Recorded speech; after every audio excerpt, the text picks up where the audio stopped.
deserto Temã e o Monte Arã, o profeta está lembrando os feitos maravilhosos do Senhor no erro, quando o povo estava na terra do Sinai.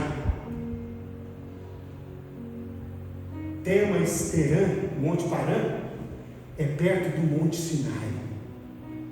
O Monte Sinai é aonde Deus entregou o decálogo, a lei eterna de Deus para Moisés.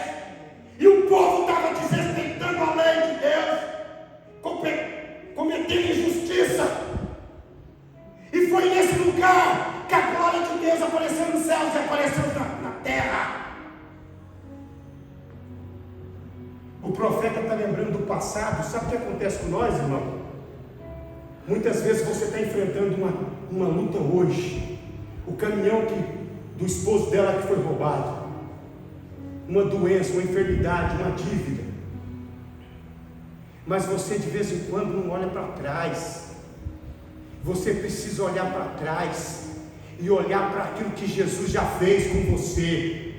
Olhar para você quando você estava perdido na bebida, na prostituição, e Ele te salvou. Você tem que olhar para trás quando Ele fez um milagre na sua família, quando Ele fez um milagre na sua vida, no seu casamento, nos seus sentimentos. Quando você olha para o passado e vê o que Deus fez, você tem força para acreditar que Ele vai fazer hoje, nesse último dia de campanha. Olhe porque Ele já fez, para entender o que Ele vai fazer. Ele está olhando, o Abacuque está tendo uma teofonia e está vendo o Senhor conduzir o povo no deserto. Aí ele diz assim no versículo 4, não dá tempo, hoje não vai, aqui. E o resplendor se fez como a luz, raios brilhantes saíram da sua mão, e ali estava o esconderijo de sua força. 5, diante dele ia peste, e brasas ardentes saíam dos seus passos. Parou e mediu a terra, olhou e separou as nações. Os montes perpétuos foram esmiuçados, os alteiros eternos se abateram, porque os caminhos eternos pertencem ao Senhor. Os caminhos eternos pertencem a Deus. Aquilo que é passageiro pertence aos homens, pertence às arrogâncias dos homens. Quantos imperadores surgiram na história e se foi? Mas nosso Deus reina e vive para sempre. Ele está olhando o cataclismo, Ele está olhando o poder, a glória, as luzes saindo da mão de Deus o Todo-Poderoso. O Monte Sinai fumegou em Êxodo 19, quando Deus desceu ali.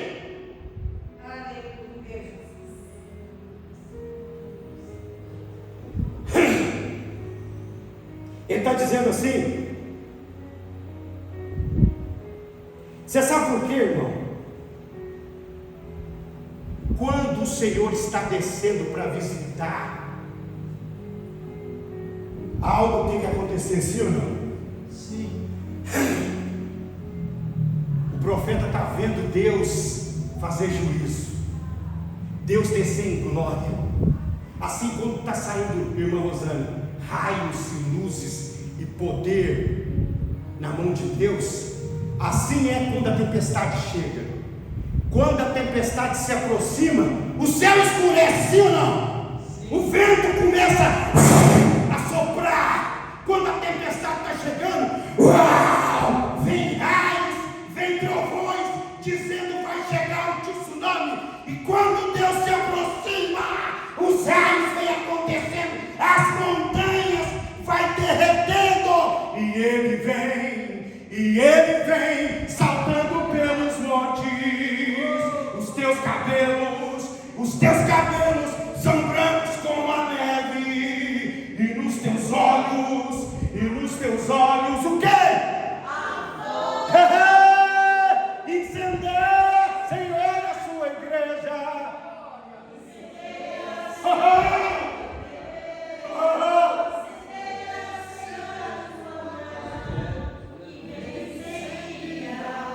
Diz assim: aviva, Senhor, a tua igreja. É você. Aviva, Senhor, a sua noiva.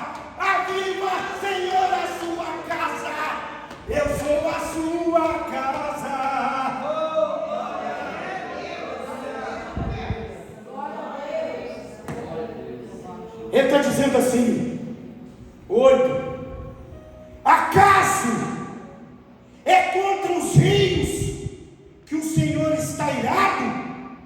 É contra os ribeiros a tua ira? Ou contra o mar o teu furor?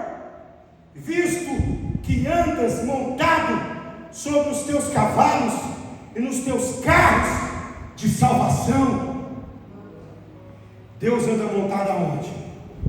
Nos seus cavalos e nos seus carros de salvação. Quem pode dar glória a Deus? Deus está montado nos seus cavalos e no seu carro de salvação. A mesma carruagem que levou o profeta Elias para o céu.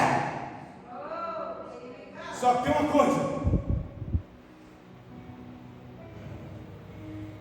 o Senhor está perguntando aqui, o profeta, Deus está usando o profeta para provocar o povo daquela época e provocar eu e você. Isso é uma pergunta retórica que você é capaz de responder. Será que foi os rios que cometeu idolatria? Foi os ribeiros que fez injustiça, que roubou? Foi os córregos que praticou injustiça e imoralidade? Foi? Então Deus está perguntando: será que eu estou irado com os corvos? Será que eu estou irado com o mar? A minha ira é contra um povo duro, que não respeita o investimento de Deus. O castigo que me causa paz estava sobre ele, e sobre as suas pisaduras fomos sarados, fomos curados. Quem foi que deu ouvido e crédito à nossa pregação? A quem se manifestou o braço do Senhor? Hein? Por que vocês continuam fazendo aquilo que não me agrada? Por que vocês continuam não me adorando em espírito e em verdade? Irmão, se você compreender essa palavra, as pessoas vão chamar você de doido. Você vai começar a dar glória a Deus aí só porque Ele é Deus. Começa! Dá glória a Deus só porque Ele é Deus. Dá glória a Deus só porque Ele é bom. Dá glória a Deus porque Ele é justo. Começa! Meu Deus! Meu Deus! Meu Deus! Olha só o que ele está dizendo. O 11, o que o tempo nos espera? O 11: o sol e a lua pararam nas suas moradas, andaram à luz das tuas flechas e o resplendor do relâmpago da tua lança. Aonde foi na Bíblia que o sol parou? Aonde foi? Josué 10, versículo 12 ao 14. Deus parou o sol nas batalhas que o Rá morreu, para o servo dele, Josué, vencer. Se Deus quiser que você vença e o caminhão voltar para você, Deus para juiz, Deus para guarda de trânsito, Deus para gente, Deus vai parar e vai trazer, porque Deus é quem manda. Deus parou o céu, Deus parou os planetas, Deus parou as galáxias, porque Ele anda nos seus cavalos e na sua carruagem de salvação. Não deixe o soldado ferido morrer. Aviva a sua obra. Reviva o homem e a mulher de Deus no campo de batalha. Mas que o Espírito Santo de Deus possa fazer você compreender o que está escrito em Provérbios 24, versículo 10. No dia da angústia, no dia da peleja, se você se demonstrar fraco, pequeno vai ser a sua força. No dia da peleja, no dia da angústia, você precisa colocar tudo nele, toda a fé nele.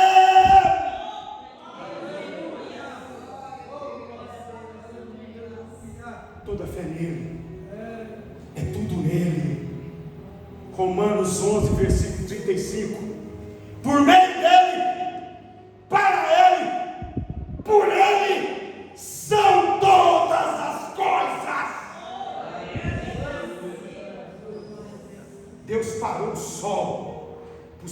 vindo ganhar a batalha.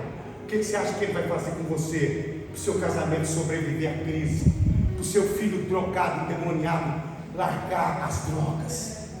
A oração do justo pode muito em seus efeitos. Coloca a boca no pó e começa a usar o profeta Abacuque. Começa a acreditar nas coisas de Deus, independente do que você está vendo, independente das aflições, independente da luta, independente da batalha, independente da circunstância.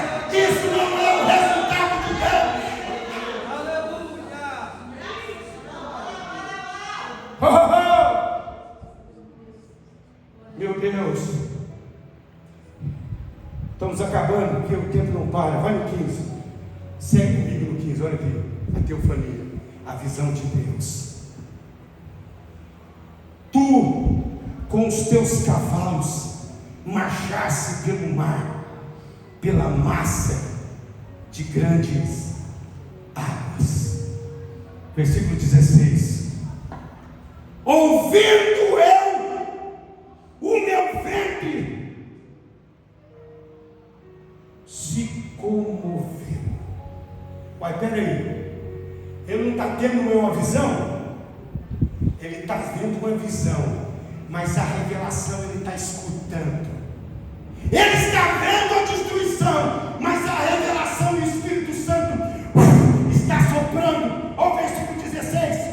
Ouvindo eu o meu ventre se comoveu, e a sua voz tremeram os meus lábios. Entrou a podridão nos meus ossos e estremeci dentro de mim. Irmão, se isso aqui tivesse acabado aqui, o profeta estava trágico. Porque quando ele viu a glória de Deus, o que ele escutou, ele disse que ouviu, acreditou e temeu.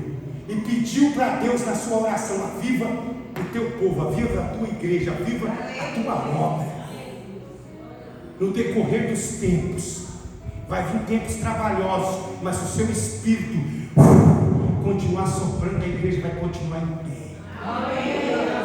Mas ele está dizendo: quando eu escutei o irmão que cantou, não deixa o soldado ferido morrer. Quando eu escutei, eu tremi, as minhas entranhas se encolheram. Essa metáfora está dizendo que ele sentiu, quando ele ouviu a voz do Senhor, a sua boca tremeu, a sua carne, os seus ossos apodreceram.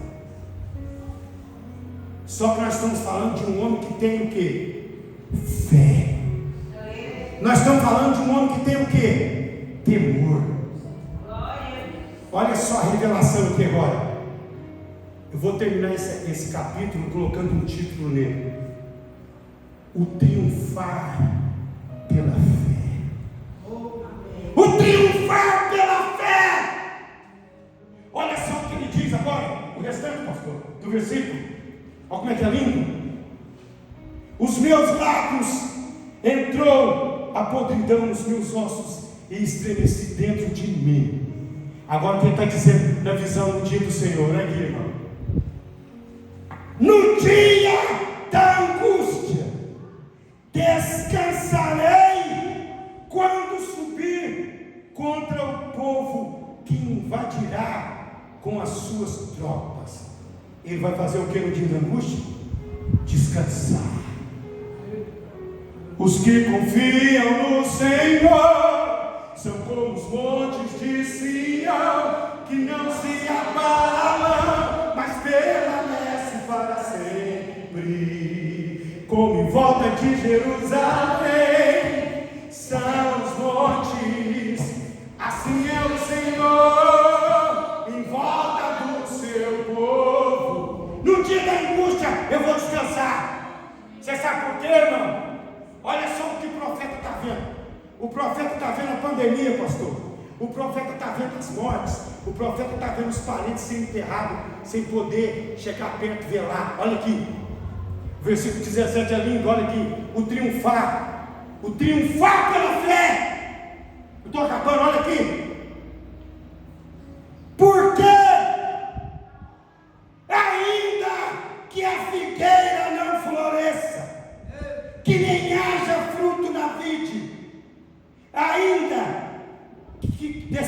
Acione o produto da oliveira no campo, mas não produza mantimento, e ainda que as ovelhas da malhada sejam arrebatadas, e nos currais não haja gado.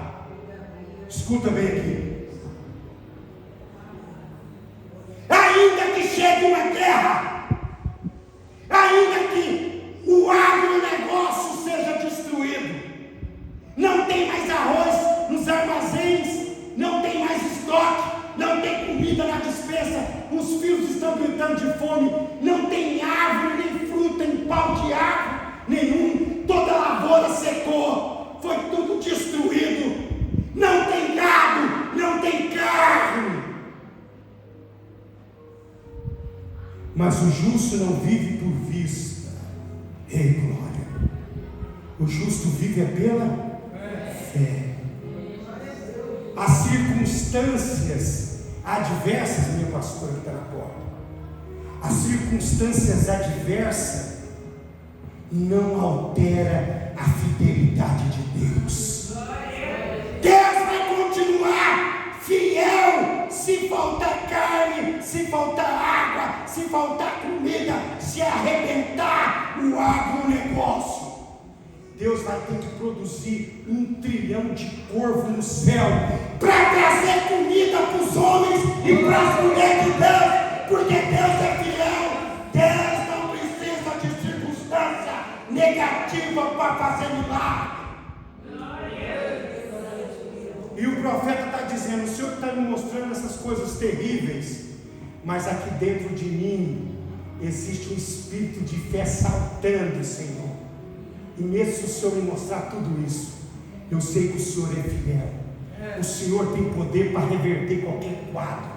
O Senhor tem poder para fazer água sair de rocha. Meu Deus, olha que palavra linda, que palavra de fé. Você está vendo um quadro negativo no seu casamento, nos seus filhos, no seu emprego, no desemprego, na subida do dólar, o governo roubando, os aposentados, não importa. O Senhor é fiel e vai devolver todo o dinheiro que os aposentados foram roubados.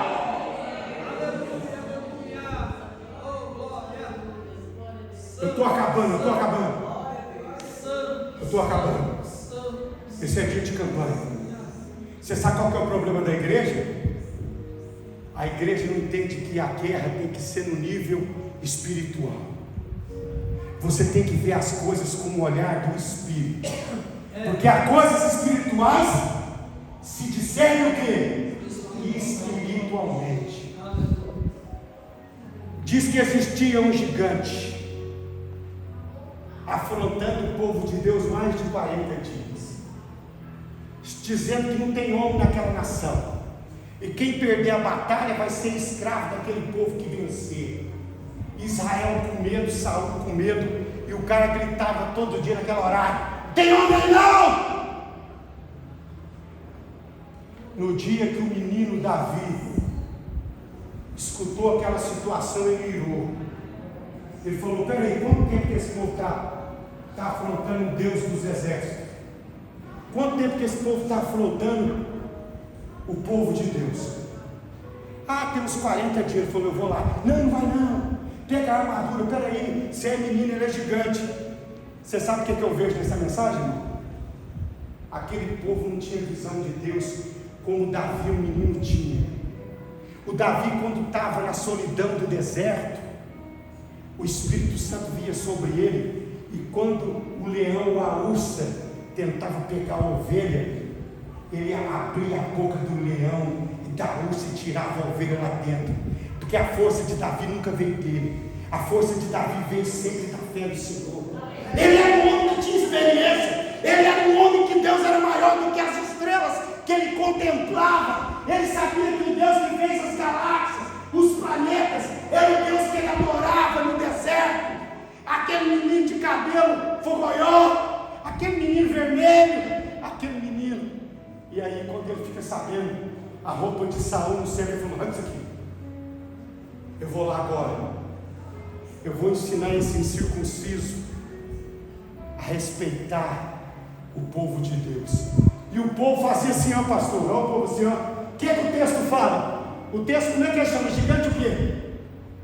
Gigante o quê? Pelo amor de Deus, gente. Até agora vocês entenderam? É a maior mentira, o maior fake news. Ele está chamando de gigante Golias. Era gigante Golias para o Saul, que era incrédulo. Era gigante Golias para aquele povo. Para o Davi, quem era o anão ali era o gigante. Porque quando Davi olhava para o Deus maior do que o planeta, que coloca a terra na palma da sua mão, quem é anão é o gigante. Aquele gigante é anão perto de Deus. Aquele nunca foi gigante. Aquilo foi anão. Você, o medo faz você colocar um problema maior do que ele é. O medo faz você reduzir a graça e a bênção de Deus. Mas se você acreditar no Senhor, será salvo tu e a tua casa. Deus é o Deus que restitui. Jó disse assim: bem sei que tudo podes, e nenhum dos teus planos pode ser frustrado. Nenhum. Quem é o anão ali? Era o Golias. O Golias anão. E o gigante Davi, servindo o gigante maior, falou assim: hoje mesmo eu trago a cabeça desse demônio. Coloca sua mão para cima. Hoje mesmo você traz esse problema na mão. Você vai arrancar esse problema da sua vida, esse problema da sua casa, esse problema do casamento, com a espada da justiça de Deus. Você vai prosperar, porque uns confiam em carro, outros confiam em cavaleiro. Todavia, eu vou em nome, diz, eu vou em nome do Senhor dos exércitos. Quem vai em nome do Senhor dos exércitos, dê uma salva de palmas para ele. Quem vai vencer? Quem venceu